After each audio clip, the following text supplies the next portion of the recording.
ఆంధ్రప్రదేశ్లో కాంగ్రెస్ సరికొత్త వ్యూహాలతో ముందుకు సాగుతోంది. త్వరలో కర్ణాటక నుంచి 4 రాజ్యసభ స్థానాలు ఖాళీ కానున్నాయి.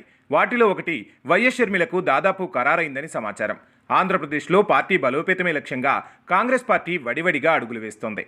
మరోవైపు అధికార భారతీయ జనతా పార్టీని రాజ్యసభలో సమర్థవంతంగా ఎదుర్కోవాలంటే షర్మిలను అస్త్రంగా వినియోగించాలని ఏఐసీసీ భావిస్తున్నట్లు సమాచారం. ఇక వైఎస్ షర్మిల కాంగ్రెస్ పార్టీ ఏపీ అధ్యక్షురాలుగా చేసిన పార్టీ పరిస్థితిలో ఎలాంటి మార్పులు రాలేదనే చెప్పాలి.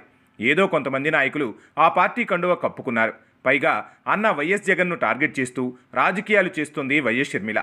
అన్న తనకు పార్టీలో ఎలాంటి కీలక పదవులు ఇవ్వకపోవడంతో అలిగిన షర్మిల జగన్ను రాజకీయంగా సమాధి చేయాలనే ఉద్దేశంతో కాంగ్రెస్ పార్టీ కండువ కప్పుకుందని వైసీపీ శ్రేణుల్లో టాక్ వినిపించింది. ఇక వైఎస్ షర్మిల వల్ల కాంగ్రెస్ పార్టీకి పెద్దగా ఒరిగిందేమీ లేదు. కానీ షర్మిలకు మాత్రం కాంగ్రెస్ పార్టీ వల్ల రాజకీయంగా పదవులు దక్కుతున్నాయనేది వైఎస్ఆర్ కాంగ్రెస్ పార్టీ ఆలోచన. ఆమెకు రాజ్యసభ ఇవ్వడం వలన భారతీయ జనతా పార్టీని ఏ విధంగా ఎదుర్కొంటుందనేది $1 మిలియన్ ప్రశ్న. పైగా ఇప్పుడు రాజ్యసభలో ఉన్నవారు భారతీయ జనతా పార్టీని ధీటుగా ఎదుర్కోవడంలో విఫలమయ్యారా అనే ముచ్చట వినిపిస్తోంది.